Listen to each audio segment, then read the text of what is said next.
Hey there people, this is Spray Love, and today I'm going to talk about another fragrance that is perfect for fall and winter. So here it is. It's an old but gold fragrance. It's Amen by Thierry Mugler. So what is special about that fragrance?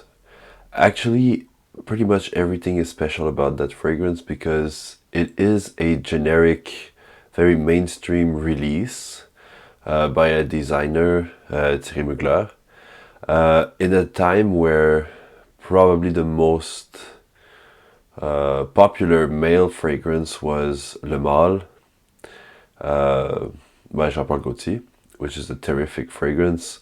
But that we can understand the appeal because it's kind of fresh, kind of clean, kind of whatever. With Amen, you get another vibe totally. And why is that? When they did Amen, they didn't decide to go full on with the stream of, at the time, the Fougères were really popular, barbershop feel, barbershop vibe, everything, very clean fragrances, out of the shower fragrances, all those fragrances that were really clean, very professional, were pretty much the mainstream. But when they decided to go totally, in another direction with Amen. It is the male version of Angel. If you know Angel, it's like a woman's fragrance that is super sweet with tons of notes. So what they did with the male version, it's still like tons of notes. It's still pretty sweet. It's still very synthetic, but they decided to go into a direction to give it a oriental vibe. So they wanted to have that, sometimes Turkish vibe with the honey. Like there's some really nice heady honey notes in there. The rose, there's lily of the valley. There's like plenty of florals, plenty of weirder notes like caramel, honey. It's still sweet, but it's not overly sweet because it gets balanced with all the woods, but it's purely synthetic and it's completely amazing.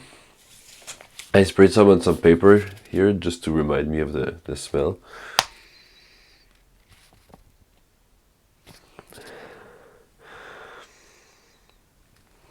Oh, but it's amazing. It's like you get this. There's the opening is quite controversial because it has been described as being a tar accord. So I guess you know that tar that doesn't smell that nice in general, but the tar accord in this one is like very dense, very thick. People don't really like the opening in general. I like it personally. I really like the opening. I think it's a nice blast of density and thickness, but then when it dries down, you just get all those notes that just come and go and come and go, and it's kind of like every time you wear it, it evolves into a different type of fragrance, but it's always very good.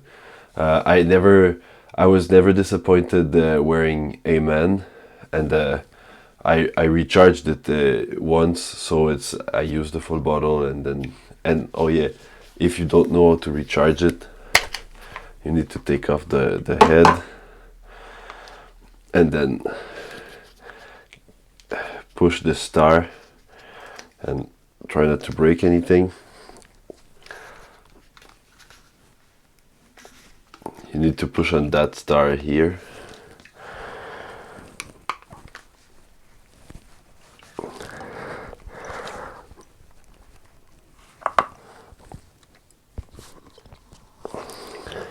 And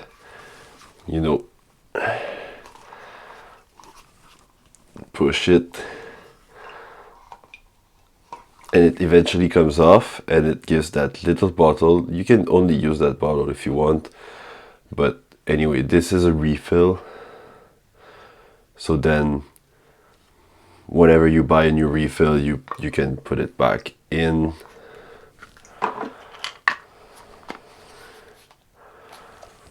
So that's pretty amazing. I think it's probably the first designer to come with that idea of just putting it back like that. And in fact, just doing refills. So the refills are even cheaper than the fragrance, and the fragrance is already pretty cheap. So it's kind of a bargain fragrance. It's very nice. It's very unique.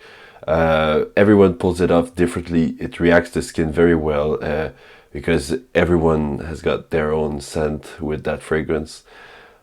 It's completely amazing. So yeah, what do we mean by Oriental fragrances? Normally, you see all those Oriental fragrances on the market. There's always oud. There's no oud note in Amen. I don't think so, but it's got still that animalic, a bit dirty vibe. But it's still like kind of clean. Amen. I've got like some on the. It still has a clean appeal, but not really. It's too many notes, very dense, and it's got that mysterious, dark character to it. And there's the flowers have a completely different meaning in there than normally. It's not to have like it's not adding a touch of it's more like a mysterious rose, a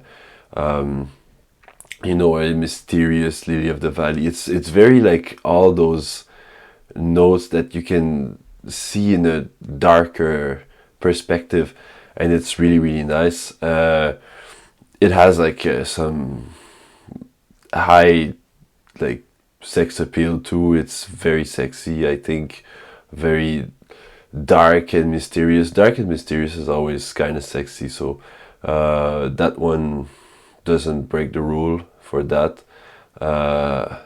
And yeah, you get to be like this interesting character, and it's not that worn today. It was very popular during the 1990s. I think it got out in 1996, so it got popular during perhaps the first 5 years it got out, and nowadays it's mostly forgotten, and it's very cheap.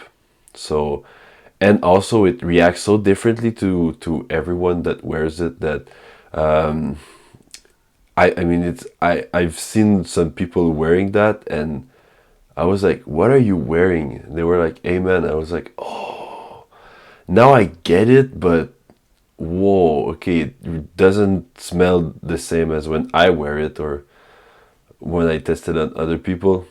Anyway, so that being said, also this is like even the newest formulations. This is not an original back in the days fragrance. It's like a 5-year-old maybe fragrance.